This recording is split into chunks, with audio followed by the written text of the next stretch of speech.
He is risen. Yeah, we got some old school church people in here. If you had never heard that before, we announce he is risen, and then the church responds with he is risen indeed as a confirmation. So he is risen. He is risen indeed. Yes, all right. Hey, we have been on a journey with Jesus to the cross. This journey started 6 weeks ago when we talked about Matthew chapter 16, verse 21, and it says this. From then on, Jesus began to point out to his disciples that it was necessary for him to go to Jerusalem and suffer many things from the elders, chief priests, and scribes, be killed. And up to this point, we have journeyed with Jesus that far. And we're going to journey to the end of this verse with him today, because the verse ends with, and be raised the third day. Be raised the third day. When Jesus proclaimed that to his disciples, he was promising them something. He was promising them that, yes, he would die, but then he would come back to life. And so the journey that we're on with today is Jesus going to fulfill his promise. We see promises everywhere, all throughout life. In Victor Hugo's book, Les Mis, we see two promises that the whole book is based upon. The first one is when the main character, Jean Valjean, is caught doing a crime, and a priest keeps him from going to prison. And the priest then gives him a large amount of silver. And with the silver, the priest tells him, do not forget ever that you have promised me to use this silver to become an honest man. We know the rest of the story, that whoever Jean Valjean comes in contact with, he makes his life better and he tries to make their life better. He tries to fulfill the promise. And this is a redemptive story with him. But then right after that, there's another promise to a young girl. In her late teens, her name is Fantine. She was raised in the French equivalent of the foster care system. No family, no one to take care of her, bounced around from home to home. But then in her late teens, she falls in love with another young man, a rich young man.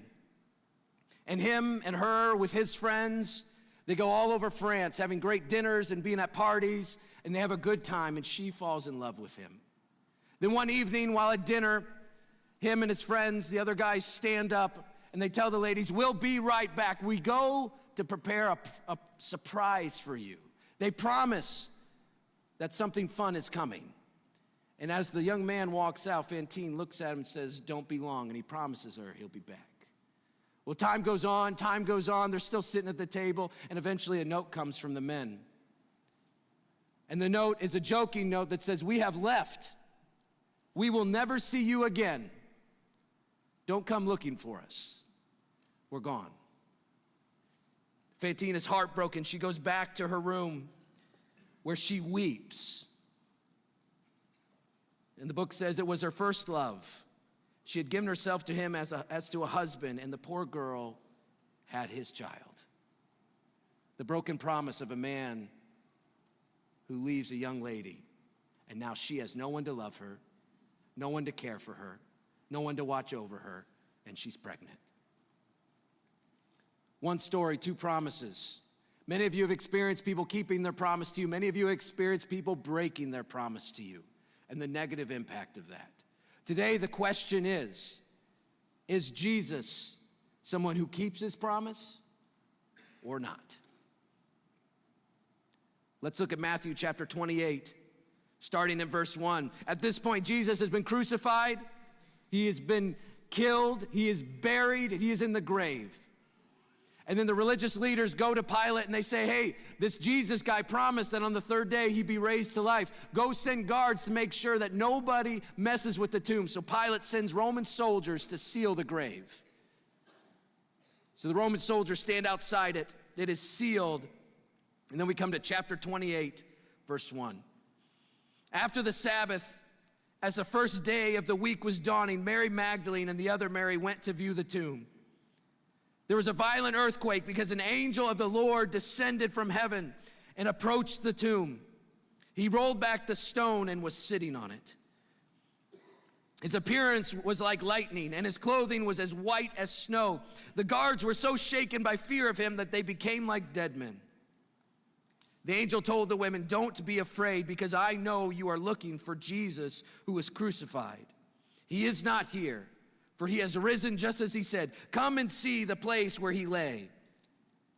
Then go quickly and tell his disciples, he has risen from the dead, and indeed he is going ahead of you to Galilee. You will see him there. Listen, I have told you." So departing quickly from the tomb with fear and great joy, they ran to tell the disciples. They ran to tell the disciples the news. Just then Jesus met them and said, "Greetings." They came up, took hold of his feet, and worshiped him. Then Jesus told them, "Do not be afraid. Go and tell my brothers to leave for Galilee, and they will see me there." So on Sunday morning, two women approached the tomb. Two women, they go to see Jesus. Now let's be honest, let's not put into this our perspective. These women were not going to see somebody alive, they were going to see somebody dead. Luke 24 and Mark 16 talk about how these women were bringing spices to anoint the body, the dead body of Jesus. Just like you and I go to a cemetery to see the gravestone of somebody we love. We don't go there to see somebody's life, we go there to see where somebody was laid to rest, dead.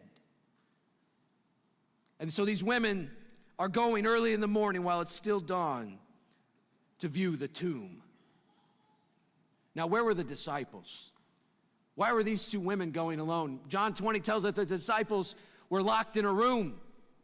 They were locked away. Why? Why were they locked away? Because they feared the religious leaders. In their mind, the religious leaders had killed Jesus, their leader, and they were wondering, were they going to be fine with that, or do they needed more blood? Do the religious leaders need to kill everybody who's associated with Jesus, or will they be fine with just Jesus' death? So the disciples locked themselves away. They locked themselves away not to come out for a time. If you get the feeling of this with these women and with these disciples, the 12, there was an air of despair. All hope had been lost. All hope had been expunged from their bodies. One, by the way they behaved, they ran in the garden. They never came to Jesus' aid when he was before the courts. And then Peter even denying that he knew him. But mostly the despair was there because Jesus was dead. The one they thought that would come and rescue them and save the world was gone. And so these women come to the tomb to see somebody dead, and this weight of despair hung around their neck like a chain. But something had happened. Verse 2, something had happened. In fact, the verb here, the main verb, is the Greek word for something to come into being. Something was coming into being. Something was happening. And what was happening is that heaven was being opened up to earth and heaven were coming together. Now, you and I know that when you go to outer space, it's still part of the cosmos. We can go there, we can view planets, we can view stars, we can see things that happen there. But what was happening was not just somebody from outer space coming to earth. What was happening is the veil that separated heaven and earth, a place that we cannot get to and a place that we are, it was ripped apart and something came down in. And that was an angel of God descended down to this earth and his feet planted upon the ground. And the only response the earth knew what to do was to shake, because the power of God was moving. And just like when the earth shaked at the death of Jesus Christ, now it was shaking because again, God was moving. And the angel walks up to the stone that was holding the grave shut, and it rolls away, and he sits down on it like a stool. And what were these angels like? What was this angel like? It says his appearance was like lightning. Think about that. We've had lightning storms here, right? Like a few months ago, one of my neighbor's houses got struck by lightning. They go to this church, and as I'm talking to them, everybody was fine, but she said, I was doing dishes, and when the lightning struck, there was an ear-piercing sound, and everything went white in front of me. I said, what did you do? She goes, I screamed. We had another family in this church when the storms went by a few weeks ago. He was standing on his porch and he was just in awe of the storm moving around. And then all of a sudden, bam, lightning struck, not his house, but near him. I said, what did you do? He said, I ran inside. When this angel descended from heaven and it planted his feet on this earth, the thunder accompanied him and the earth quaked at his presence, and he wore the lightning on his sleeves. The angel was the appearance of lightning. And I don't know what the women saw right away, but we know that these Roman soldiers saw the angel, didn't they? And it was so powerful that they became like dead men.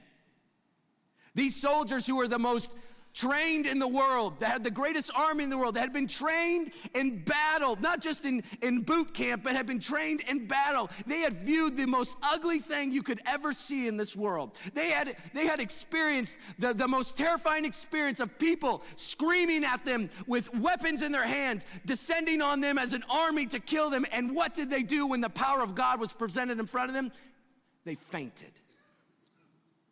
And when it says they became like dead men, it says they became like corpses. So this wasn't like they fell asleep and they were having a nightmare, twisting and turning. Boom, they hit the ground, there was no movement because they beheld the power of God. And so these women, I don't know what all they witnessed, but when they showed up, there the angel was, sitting on the stone, and despair moved to hope, because there's always hope when God moves. And then the angel begins to speak with them. He says in verse 5, don't be afraid. Don't be afraid. Now, I imagine if we could transport the Roman guards, put them on the stage with me right now, they'd say, we didn't get that option. We didn't get the option not to be afraid. Well, here's the reality. Why were the Roman soldiers there? The governor, who thought he had power, sent soldiers so that nobody would mess with the tomb. The soldiers, whether they liked it or not, represented all that the world wanted to say about Jesus. They wanted to keep him in the grave. And so when the angel showed up and started messing with the tomb, he had to get them out of the way. And so they fainted. But these women came, and the angel says, don't be afraid. Why? Because the angel says, I know you are looking for Jesus who was crucified. See, the angel knew who the women were, and they knew what the women were there for. They were there to see Jesus. And when you come to see Jesus, you do not need to be afraid. And then he invites them in. He says, he is not here. He has risen just as he said. Jesus is a promise keeper. Here we have confirmation that Jesus is alive. Despair moved to hope, and now hope has moved to confirmation. And he invites the women in. He says, come and see the place where he lay, where he used to be, where his body was laid, but is not there anymore. See, when this angel rolled the stone away, the tomb was empty. There was debate in the commentaries that I read on whether or not the angel rolled the stone away so Jesus could get out or so that we could look in. And it is the second. Jesus did not need the stone removed in order to get out of that tomb. But we needed it rolled away so that we could have confirmation that he wasn't in there. Could you imagine if he hadn't rolled it away? To this day, we'd all still be wondering, is his body real there? Is his body still in there? But no, the angel rolls the stone away. The ladies look in the tomb, and the grave is absent of a body. Jesus is alive. He is risen. Jesus has kept his promise. And so these ladies, they go running out of the tomb, out of the garden to tell the disciples. And verse 8 says, so departing quickly from the tomb with fear and great joy, So apparently when the angel said, do not be afraid, it didn't calm all their fears. But I don't think this was just the fear of the angel. I think this is a fear of more of like what I had this week. My wife and I, we have a checking account in one bank, and we've got a savings account in another one. And we have, in that savings account, we put money in there for big expenses, where we're saving when life hits us. And we had to pull some money out to pay a debt that we had. Something to do with our home. We had to pull money out. And when I clicked on transfer and that bank said, you cannot do this, I had fear. It wasn't fear for my life. It wasn't fear for my well-being. It wasn't fear for my soul. It wasn't fear for my survival. It was a fear of where's my money at? And why can't I move it? Right? The fear was more of confusion of what is happening. And that's what the fear these ladies are experiencing now. They've seen the empty tomb and now they're afraid. What is happening? And that confusing fear is mixed with a great joy. And the two are mingling inside them. Fear and great joy. And they leave the garden to go tell the disciples. And guess who they run into? Just then, Jesus met them. He met them there in the garden. They looked at him face to face. And then what did they do? It says they came up, took hold of his feet, and worshiped him. Let's not miss this. Jesus had feet. He was not a ghost that was just a mirage of somebody who had existed. He had feet you could grab a hold of. He had a body that was resurrected. And so they grabbed hold of his feet and they worshiped him. It says they took hold of him. They grabbed him and they worshiped him. Confirmation. They had seen and touched Jesus. Despair had moved to hope, and hope had moved to confirmation. And it's interesting that the angel and Jesus both tell the women the same thing. In verse 7, the angel says, then go quickly and tell his disciples, he has risen from the dead, and indeed he is going ahead of you to Galilee. You will see him there. And then Jesus says almost the same thing, because go tell my brothers to leave for Galilee, and they will see me there. Why Galilee? Galilee's where it all started. It's Jesus' home. It's where he started to minister.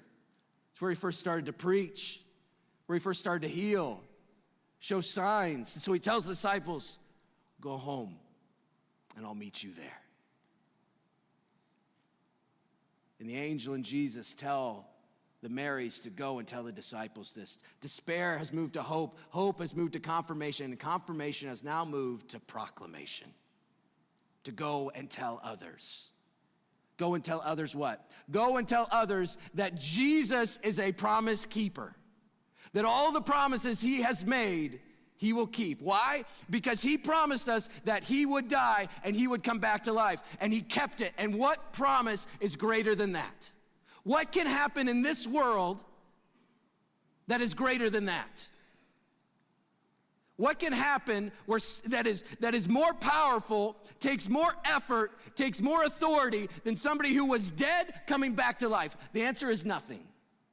So Jesus promised the greatest thing you could ever see, and he fulfilled it. Which means he is a promise keeper, and then everything he promises you will come true. Because Jesus' word is true. And so when we look at the resurrection, it's not just we celebrate life for Jesus. There are 3 promises he gives us through the resurrection. There's actually a lot more. We only have time for 3 today. But we have 3 promises. You have 3 promises, and I have 3 promises today through the resurrection of Jesus Christ. And this is what they are. First, his resurrection promises us new life. 1 Peter 1:3, God has given us new birth into a living hope through what? The resurrection of Jesus Christ from the dead. We have new life with a living hope through the resurrection of Jesus Christ from the dead. So if you feel like the disciples and you've locked yourself away in your room because of fear of this world, if you feel like Fantine and you feel despair because everybody has ever left you and this life is awful, you can have new life through the resurrection of Jesus Christ. As Jesus, when he was brought back to life by the Holy Spirit, had new life, you can have new life today. That's a promise that we're given. And if he gave it to Jesus, he'll give it to us. The second promise, Jesus' resurrection promises us right standing before God. Right standing before God. Romans 4:25, Jesus was delivered up for our trespasses, raised for our justification. Jesus was raised for our justification. That word justification is a legal term, meaning you stand before a judge innocent. So you can stand before God innocent, without guilt, and physically and spiritually. No blame. When my parents came to visit my wife and I once when we were living in Denver, and in Denver there's a road called C-470. It's the major highway that goes around the city. And there's a big portion of it that's a toll road, but they're so high-tech out there in Denver, they don't have places to drop coins and dollars. It's all pictures. You drive through and they take a picture of your license plate. So the government knows when you're on that road. And you know what they do? They then send you a bill in the mail. My parents came and visited. They rented a car. They did some sightseeing on their own. 3 weeks later, my mom calls me and says, Matt, why do I have a bill from the state of Colorado? It took me 3 days to figure it out, that they had gone on that toll road and their license plate had the picture taken of it. Brothers and sisters, when we live this life, we're driving on a toll road. And everything you do is seen by God. For as long as you're on this life, as long as you're on this road, God sees everything. He sees everything you've done, and he sees every sin you've ever committed. And here's the thing about sin, it is permanent. You don't outweigh it by doing something good. You don't erase it by doing something right. You don't try to even the balances out with your right and wrong. If you can just keep it even, or maybe a little bit to the good side, you'll be okay. No, you're on the road, and sin is permanent, and God sees it all. But here's the thing, through the resurrection of Jesus Christ, when that bill at the end of this life is sent to you, the bill of everything you've done, the bill of what you owe to God, the bill that you cannot possibly pay, because of the resurrection of Jesus Christ, it is stamped, paid for in full. It is stamped that he took the penalty. He paid the debt that you owed on the cross. And when he was resurrected to life, he was resurrected so that you and I can be justified before God, just as if we've never sinned. That's the promise you receive from the resurrection. And then the final promise. We've seen the promise of new life, the promise of right standing before God. And the third one now is his resurrection promises us that he will one day come again. Matthew 24:30 says, all the earth will see the Son of Man coming on the clouds of heaven with power and great glory. Jesus will come again.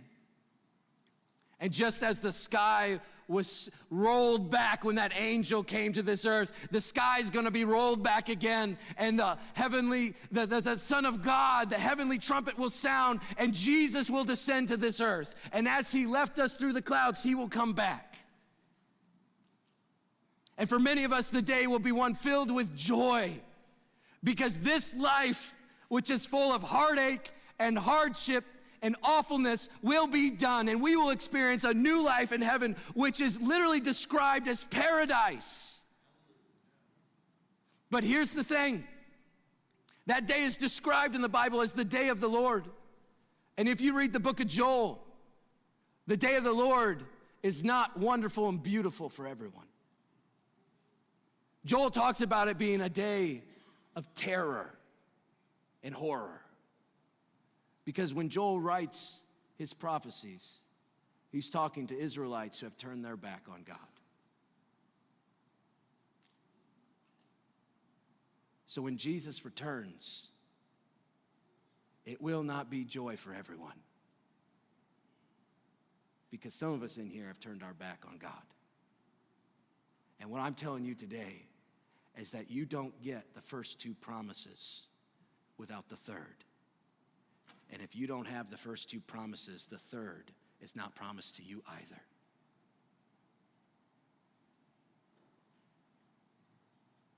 But here's the joy that you have today.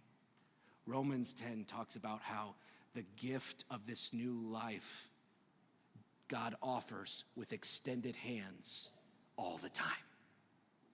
He wants you to have it. He's offering you to have it. It's like a father offering an Easter egg to his child with all the treasure inside of it. He's saying, I want you to have it. Here it is. Nothing you can do will make me pull back. Nothing you have done makes you unworthy of the offer in God's eyes. Nothing you can do will keep him from offering you that gift. But here's the thing. He will not force it upon you. He will not make you take it. He will not say, you have to do this. He offers it, and you have to choose to receive it. You have to make the decision to receive this resurrected life, which comes through Jesus Christ. And so your decision today is, are you going to be like the guards, or are you going to be like Mary's? The guards who are trying to keep Jesus in the tomb, were trying to reject who he was. Or the Marys who went to the tomb to see Jesus, who sought him out. Which one are you going to be today? Because if you have to make a decision, because when Jesus comes back, you're gonna be in one of those camps. And what happened when the ladies saw Jesus, there was great joy. But when the guards saw the power of God moving, there was great fear, and they became like corpses.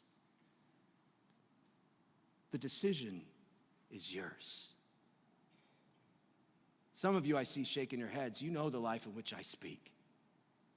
And it's a life that will lead you to paradise. And brothers and sisters, I proclaim to you today, I've never regretted it. I have never regretted finding life in Jesus Christ. It has always fulfilled the promise that the scriptures make about it. It always comes through. But do you want it? And if you want it, are you willing to receive it from God today? The decision is truly yours, because God offers it to you with open arms. Let me pray. Jesus, we come here to celebrate your resurrection. And in celebrating your resurrection, we proclaim the truth of it, that Jesus, you have given us new life through your resurrection.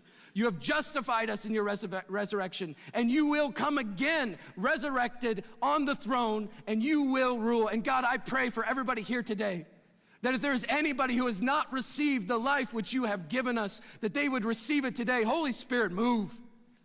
Move in these seats. Break down walls. Because God, I know you love everyone in here with an unimaginable, never-ending, always and forever love. That's why you sent Jesus, and they need your life. Jesus, save us. Pray this in Jesus' name. Amen.